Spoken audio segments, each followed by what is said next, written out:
Good morning. Can you please tell us your name and spell your name for us as well? Yes, so my name is Shelby Ward, ShelbyWard. Where are you currently living? Yes, so right now I live in the Cherokee homelands of East Tennessee, Lenoir City. It's right outside of Knoxville. Ah, you have ancestors who are from the Choctaw Nation, I believe. Is that correct? Yes, so I'm a Choctaw Chickasaw Freedman. I have ancestors that were enslaved in the Choctaw and Chickasaw nations. Who were your ancestors? Identify them for us, please. Yeah, and so I can, step back and then go forward or go back a little bit. There's so much context here. So I'm a member of the Jones McCoy family. So I have relatives in Muskogee, Oklahoma now, and I come from Wichita. That's where my grandfather moved to. And so I, was raised there with my mom and other cousins that were in Wichita, and some of our relatives are in California. But going back into some of our ancestors, my great grandmother, Ernestine McCoy, was a Dawes enrollee, and she lived in Atoka. So her family comes from the Atoka area. And so that is the historic 3rd district, the Pushmataha district of the Choctaw Nation. But it was an area where a lot of Chickasaws moved. So we have like this Choctaw Chickasaw Freedman overlap. So Ernestine McCoy was born in McCoy. Her father was William McCoy. But with her mother, they come from the Williams Willis family. And so those are some of my names, surnames, and my ancestry. Now, of course, I have to say that the Willis name definitely jumps out at me. Can you tell us a little bit about the Willis line? Yes, so one of my ancestors, so Ernestine's great great grandfather was Wallace Willis. So he's a man that is credited as creating Negro spirituals before emancipation. And so he has this musical legacy that's in the family, and it's something that I research and I, write about. But yes, that is one of our family stories. Of course, those who have read his story, Wallace Willis, of course, we know that people were given some attention to what he was singing and what he and his daughter, Minerva, had created, and it got the attention of the Fisk Jubilee Singers, from what I understand. Let me ask this though: growing up, knowing your ties to the community and to the Willis family, did you know growing up his musical legacy, or was it something that you learned about as an adult, or how did that part of his story come to you? Yeah, so in terms of how it came to me, it was something that I had been aware of as a child through my relatives. So I have a cousin, Carolyn Goodman, who lives in Wichita, and she was someone that lived with my great grandmother, and she listened to her stories. And our great grandmother knew this history; she was very proud of it. And when I was a child, I was somebody that did ask questions and did listen to ancestors. And so because cousin Carolyn knew this information, I knew it. And so I guess I would say within the family, it's something that was preserved, but it might have depended on the interests or what certain people were exposed to. But I was fortunate to know this cousin, and that cousin knew my great grandmother very, directly. And so it was able to pass down to me. That's wonderful. Your other branches of your family, the McCoys and Williams and some of the other lines, did you know of their history and their ties as Dawes enrollees, as freedmen? Did you know that, besides just knowing that that's great great grandpa so and so? Did you know their classification? I'll put it that way, that they had been given as freedmen. Did you grow up with that? So the political classification or what have you as a freedman, that was something that I did not unpack until later. So the way that it was, I guess at least communicated to me, was that, well, these people were part Indian.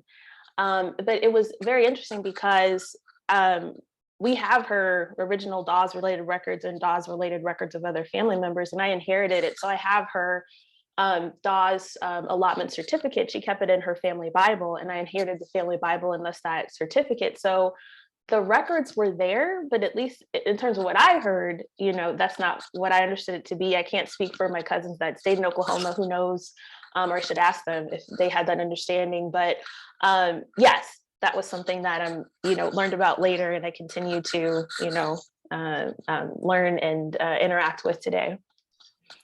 When did you put it together then? When or what happened that you realized, oh, this is what that means? Or when the sort of the light bulb came on, if that's good enough. Yeah, this is interesting. I don't know if I had like one moment. I feel like it was a slow process to think, because it is a whole world. And in the United States, we don't do a good job of teaching our history generally. And then when it comes to the history of Indigenous nations in particular, and like Freedman history is a part of that story. And so not doing a good job of telling the histories of people of African descent and then also Indian nations together. So like, I think I'm uncovering these documents and it's like, okay, well, what does this word mean? Or what is this place? And so just learning about it slowly over time. And then, coming to the understanding of nations and treaties within Indian country, and then also enslavement and the legal mechanisms of that. And then also, the Treaty of 1866. So I think it was just something that I came to understand like over the years as a genealogist and family historian, and to say, wow, like this is just, incredible that this is how it all went down. And we're, living with the legacy of that today, because you can still sit and see the impacts. But before doing all this work, I wouldn't have been able to interpret it. I wouldn't have been able to understand it in that way. Mm-hmm. Were there certain things that you happen to have just come across as you were putting things together? Now, of course, I need to point out that you do have a background, a legal background, so you understand many aspects of law as an attorney, clearly. But at the same time, was there something that you read? Were you starting to read certain treaties? Were you looking at things in terms of tribal history, tribal law? Where were you really saying, wait a minute, this is an entire system of which my people were immersed and were part of? Was there anything that sort of made you reflect and start to see some things that you hadn't seen before? It's interesting. I guess further, and it's hard for me to pinpoint because, and I guess stepping back with me, I was a natural listener as a child. And so I would take in all these family stories, and my mom's a natural storyteller. So there were just stories all abounding every day. And then I had an interest in history. And so I would learn history over time. And so coming across documents and then just wanting to understand more about what they meant and where they came from. So I guess really looking at the DAWS certificates and understanding that process and saying, okay, well, there was an allotment of 40 acres. And, you hear the story like, okay, 40 acres and a mule, but this is different. And so really like, I guess, figuring out what that meant. And so studying that legal process and, why it was 40 acres and other people got more than that, and understanding like the racialized system in that way. So I guess that was like the first moment, is just realizing the land allotment process. And then also just paying attention to contemporary events. So later, just the activities of Cherokee Freedmen and, them, giving a voice to the issues. Because I think there was like an article in Ebony magazine that I came across in my research, and it mentioned, the whole, issue with citizenship in the Cherokee Nation. And so reading that, I was like, oh, okay, so this is a part of, how it all, works together. So I would say unpacking some of the legal background from those DAWS records I was looking at, and then just seeing contemporary press about the Cherokee Freedmen's fight for citizenship gave me an understanding as to what some of these words meant in my history research. So to answer your question, Ms. Angela? You sort of did. I think you touched on some other things. I guess, as you mentioned, of course, certainly in the last 18 to 20 years, press has been given to the struggles within the Cherokee Nation. And of course, there are things that can be applied to all of the five tribes in particular. And of course, you had to apply it or apply some of those similarities to what you were finding and looking at, and even having in your possession certain records that were still reflecting the same thing, reflecting, number one, the enslavement of people, the subsequent freedom of people, the classification given to them in spite of the fact that they were immersed in a community in which they spoke the language, in which they practiced the foodways, the customs, the burial systems, and so on. Yet what was sort of missing was this whole other backdrop in terms of other reflections of that, because academic texts were not reflecting this. And so you had to put it together. And so you were putting together, you were seeing what was going on in the press with Cherokee Freedmen and realized, well, wait a minute, I have a similar story coming from the Choctaw Nation. And so, and of course, it probably helped, and I'm assuming it may have helped. Your legal background may have helped you interpret a few things that maybe some others may not have necessarily had right away, that understanding, at least in terms of looking at things initially. What did you, once you were putting things together, what did you do with that information?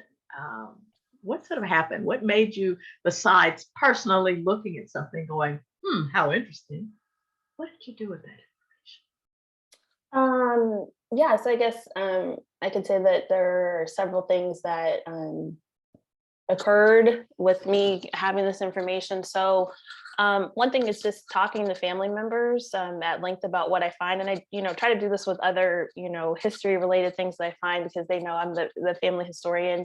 So having conversations in my family, saying, well, did you know this? And what do you think about this? And then even asking like questions in a new way, because some of my elders were aware of certain things, but maybe they didn't frame them in a certain way, or there weren't certain details that they shared with me. And so I think that was positive, because I shared the information, because if it just lives within one person, or if it's siloed, then things die with that person. So sharing the information, but then also getting feedback and hearing back from others like, oh, okay, so this is what this means, or so to really like have them explore their sense of like community and what that means. And then interestingly enough, with conversations with relatives in Oklahoma, just getting a sense of like how they feel about certain things being in Oklahoma. And then also I wanted to connect with other freedmen. And so, just looking out, because with freedmen genealogy researchers, it was actually, at least for me, easier to find people. So, finding your work, Nika Smith's work, etc. And then later, so coming back to, this was pre-COVID. So what year was this? Was this 2018 when I met you? 18, yes. That's yeah. Right, it was 18. So in more recent times, I was like, man, I definitely want to get to Maggie so I can, do this Freedman track. And so, so things like that. And then I was also, I guess, motivated to write things down. And so that's something that I'm also doing, is just, writing, some of the things that I'm finding, so I can continue to share that information with others. What was the reaction of, especially those in your family, as you indicated that you were sharing this information with individuals? What has been your family's reaction? Not necessarily your immediate family, although that is, of course, part of the story, but your relatives, those in Oklahoma, but you're sharing things with them that, number one, they're not taught anything about this. So you're finding things from the outside about things that happen right there where they are. What has been their reaction to what you've shared with them? Yeah, I would say there's been a mix of reactions. So interesting. So for some people, I think and I hope this is changing. It's hard for people to get over the like blood implications, because for some people, it's about it reduces very much to like genetics, or like what's in your blood. It's like, oh, somebody being part Indian. So it gets very much down to like phenotype, or and sometimes people are just like, oh, well, is there not, some Indian ancestor? And if there isn't, well, I'm not interested. So they just don't, engage. For some people, There is maybe a I don't know, resentment, not resentment, but some hostility, like what they enslaved us. So it's like so they want to distance themselves. So it's like, well, forget them or forget this. And so wanting to like distance themselves from the history and issues of the nations of today. And for some of my Oklahoma cousins, and I'd be interested because I haven't talked to them recently since 2017 about this subject, but just a sense of like, I would say hopelessness in terms of like maybe completely unpacking or, coming to resolutions within the nations because they just, saw the political power that, the chiefs exercise in Oklahoma. So saying, well, certain things can't happen if, this chief or that chief says so. And so they just felt like, well, there's nothing you could really do. And so, we should just leave it as it is. So I would say that there's a, mix of responses that, people have to some of this information. That's really, it's interesting hearing that because there are many, and I think that you touched on it a little bit in terms of the reaction of people finding out, number one, that slavery actually occurred where they live. It's not taught. And you don't have to say necessarily that, well, they've lied to us, but there is a method of lying by omission. And so the lie of omission, again, if one does not speak about the institution of slavery, then you don't have to talk about those who were freed from enslavement. And I think that many are discovering, especially those who live right there at what I call ground zero, where things happened. But it's also, I guess it's a bigger story than just the story of enslavement. But it's that omission of that part of the narrative that has people so very frustrated because that becomes the focus. Slavery, slavery, slavery. But guess what? These are people who were resilient. But those stories are missing as well. And those stories of survival, those stories of people who were bicultural, who were bilingual, but it's missing. And you may see in a footnote, oh, well, this person was an interpreter for the tribe. And you see it as a footnote or as one sentence. But wait a minute, to be an interpreter, this person had to have been exposed probably a lifetime to language, to culture, and to understanding those nuances that come with culture. So it is interesting to see that frustration. And I can understand that. Do people ask you as the family historian, do they ask you about current status of things involving freedmen or freedmen descendants? Wow, can we enroll in the tribe? Do you get questions like that? So before I answer that question, I want to go back and add something because it came to mind as you were kind of explaining things. I think a way that I would categorize some people's responses, a sense of betrayal, because without understanding the history of enslavement within the 5 tribes and then disenfranchisement, I think a common narrative is just, Black and red solidarity, which is, something that did happen. So maybe like the stories from, Maroon communities and people, running away and finding refuge, a safety in Indian spaces or, solidarity in later political movements. And so some of my relatives assumed that, there were always friendly or supportive relationships between, people of African descent and then people of indigenous ancestry within, the so-called United States. But to find out that, those, indigenous folks enslaved us and treated us the same way white people did, like, it was a huge sense of betrayal. Like, what? I thought you guys were our friends, right? So I think a sense of betrayal is something that accurately describes the response of some of those relatives.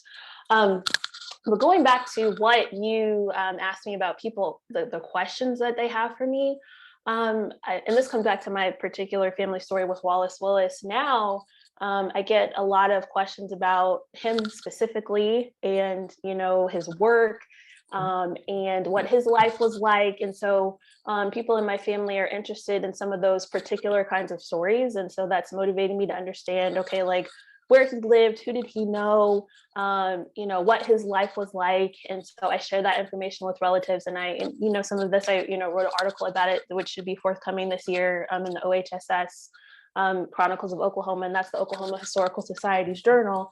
And I have another writing project where I want to flesh it out more thoroughly, where I talk about the music and the meaning, and then just family relationships and relationships that he had with others in the community, because it's really a community story related to music and their way of life.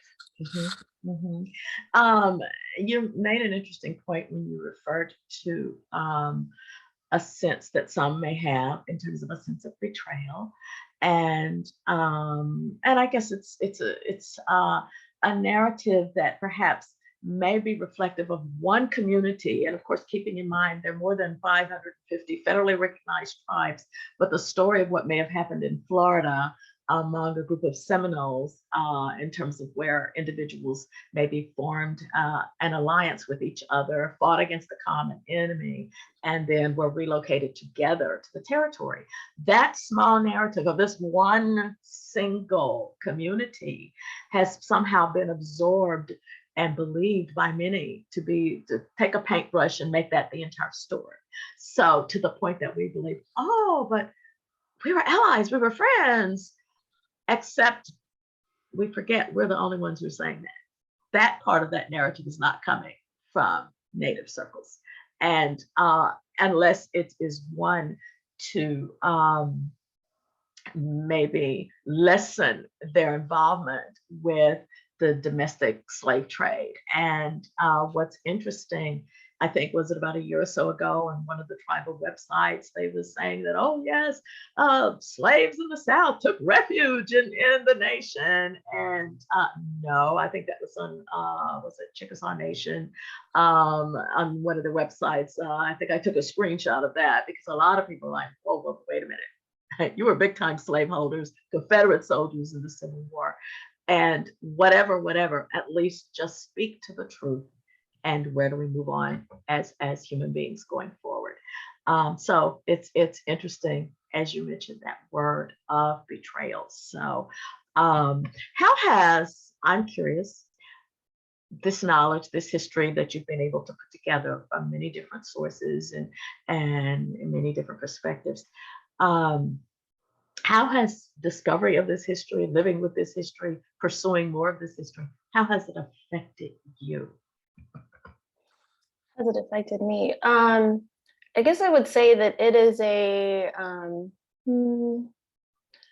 another domain of like where there is history and connection and relationships that I am understanding. And I guess what I mean by that is that, okay, so with some of my relatives that lived and were from the United States, okay, it's like, okay, I have an understanding of states and, looking at certain records, but for folks that have this history within the Choctaw and Chickasaw nations, okay, I need to understand the history of those places. And one thing I try to say to help people kind of understand this is that people of African descent are a part of a global diaspora. So we have an understanding that there are Afro-Latinos, that there are people of African descent that live like in Venezuela or Mexico. So Afro-Cuban places, yes. Puerto Rican.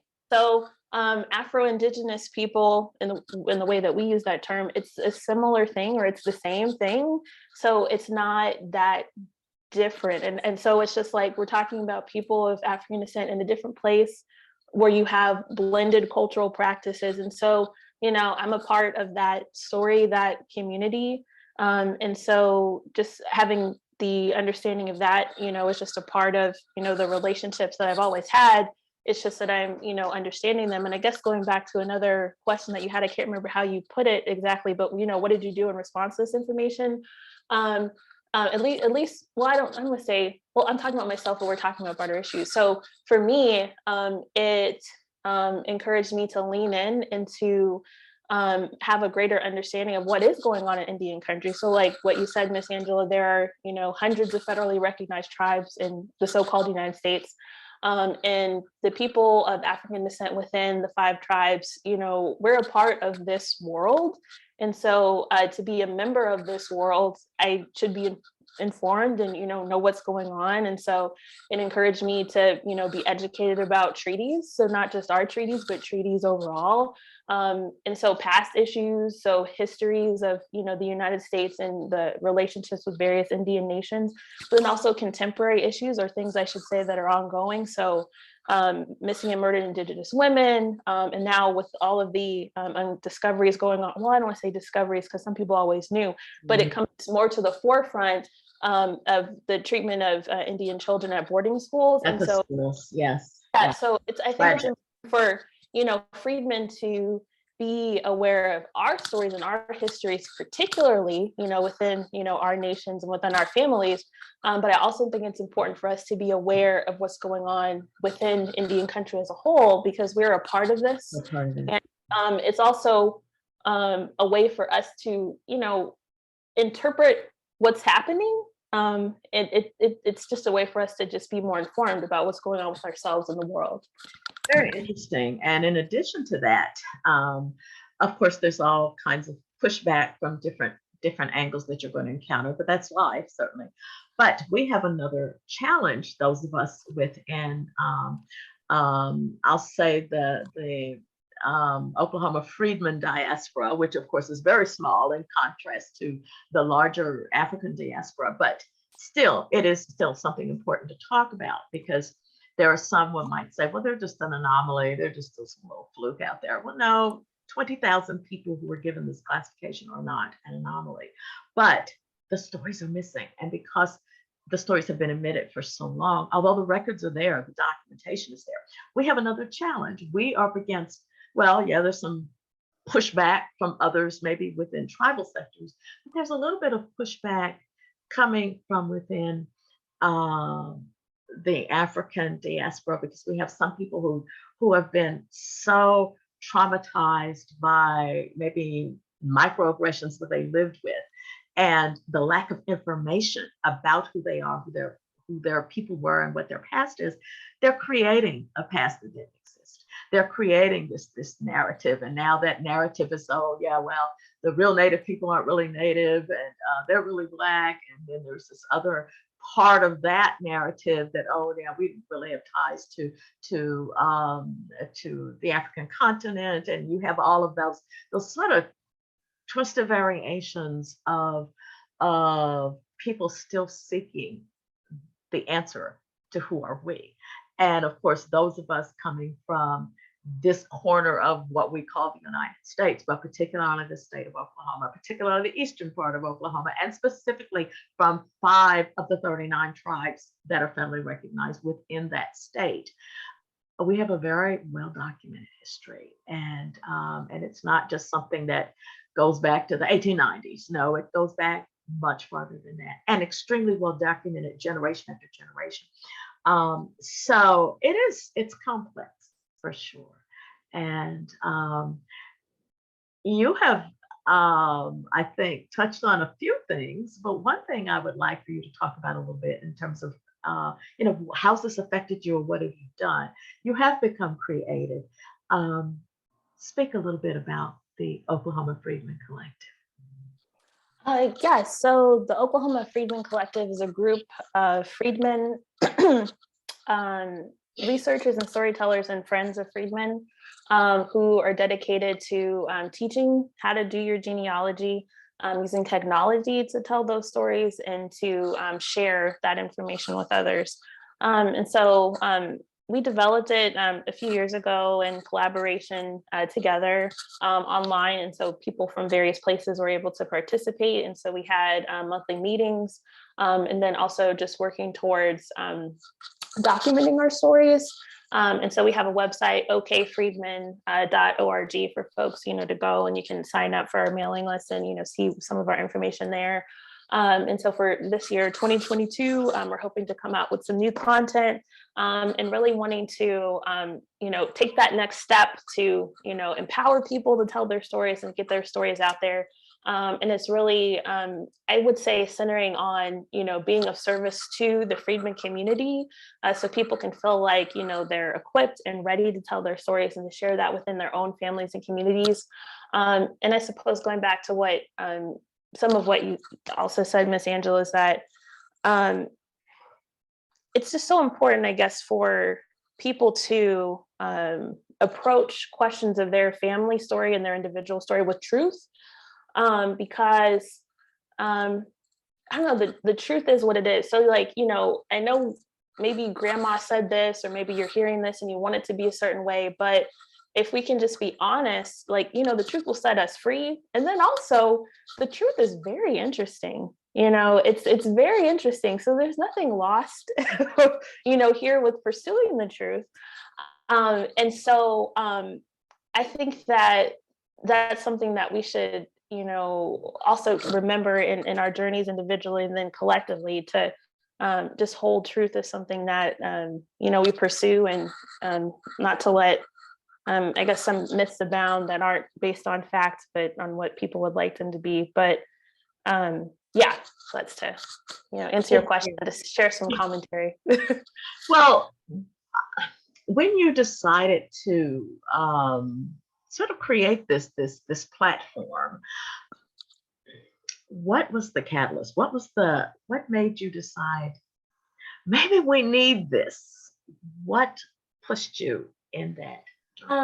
Yeah, well, so this, so I guess thinking about some of the sequences of events, so going to Maggie and then connecting with some other Freedmen researchers in person and meeting you, and Terry was also my cousin, but meeting him in person. Oh, Terry, I didn't realize that. Okay. Yeah, so we're connected through, and I've told him some of these things, but Joe Freedman. So Joe Freedman. Oh, yes. I have heard Terry Ligon speak about him. Yes. Our siblings. And so we have a, connection in that way. Yeah, but just, so being involved with the Facebook groups and, just interacting with people and just seeing where, folks were at and what they were interested in, but needing to, like, I think, step back and, okay, think about how we can get to telling the stories. And so, because it seems like there are people that are motivated to, achieve certain political aims, but they're doing the research, but to, like, get to that story first. And I guess, why do I feel so strongly about that? So going back to, my mom being a natural storyteller, like, it just all starts with a story. And then I also think we need to center ourselves in this. And so, so Dr. Carr, who's a professor of Africana Studies at Howard University, he has this framework, and one of the, there are different parts of this framework, but one of the ideas is that, okay, we could talk about who Africans are to other people, but then the next steps in the framework talk about who are Africans to each other, and then getting into our worlds and our ways of knowing. I think sometimes, Black folks can talk so much about who we are to other people. So from that outside look, like, okay, they're doing, and yes, like, people are doing bad things. Yes, bad things are said, but who are we to each other? Like, what are we going to do about it? What are you going to say? Because I think that when we don't do that, we're not centering ourselves. We're, neglecting time that we could be spending documenting our communities, our institutions. So to build institutions that empower people individually so they can go out and be empowered to do whatever they want. And so that happens when we're together, because when we gather together, we generate the power. And so what do we do with that power? Yes, we can use that power to fight the fights that need to be had.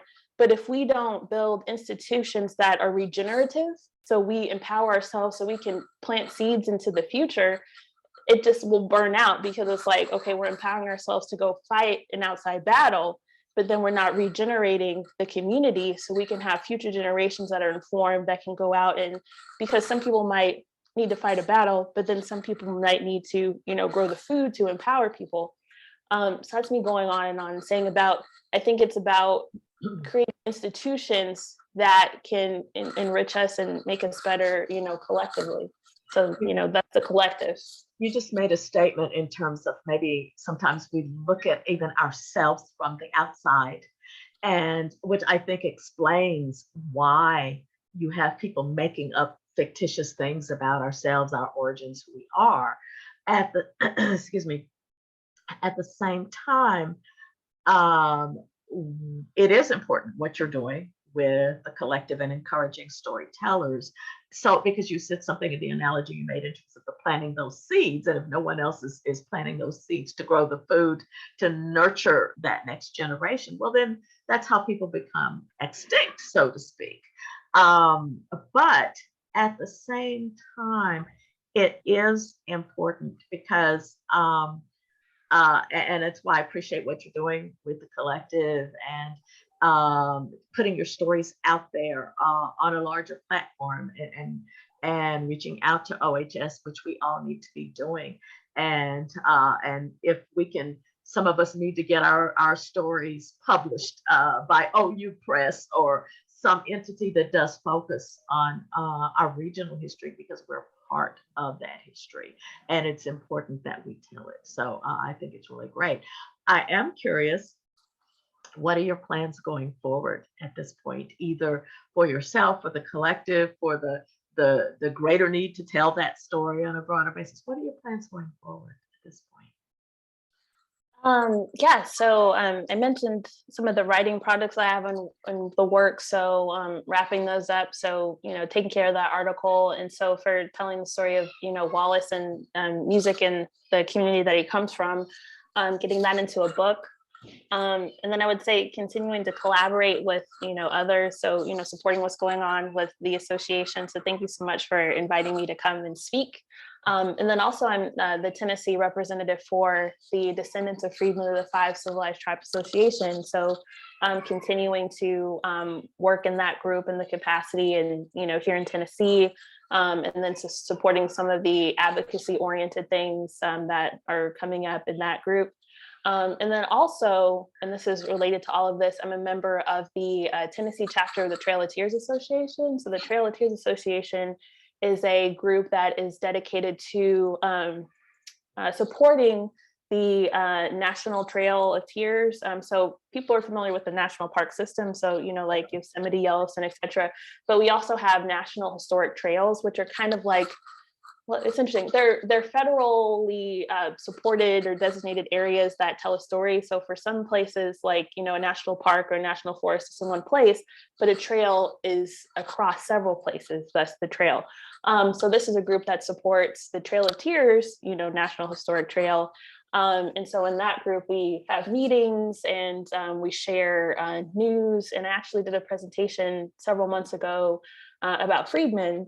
And so people are interested in wanting to know this history within the historic community, because, they're looking at all these records and they're like, oh, these people are mentioned, but where are they in the interpretation? So some people might be hesitant or resistant, but there are, there's a critical mass of people that, are interested and want to hear, the stories of freedmen. So I would encourage people to, find those people, and partner with them and, to support the work that's being done. Yeah, so those are some of my, current and ongoing, matters. That's quite a bit, but is there anything else though that you wish to add that I haven't asked, but maybe you said, oh, I hope she asks me about this. So is there anything else that comes to mind? Well, okay, so I guess we've talked around this a little bit, but I do want to share this because I think it's been something that's helped me, and it relates to some of these things. So Kim Tallbear, who, she wears so many great hats, but she has written an incredible, I would say seminal work on, DNA and Native American belonging. But one thing that she, has said, and this isn't an exact quote, but, we use this word identity a lot, but one word that she would like to use is belonging. So like, who we belong to. And it's interesting because for freedmen, it's a tricky thing because we got, disenfranchised and, kicked out of our nations for, reasons that were not, based in, truth or reality, but, and, for various reasons, including, anti-Blackness, right?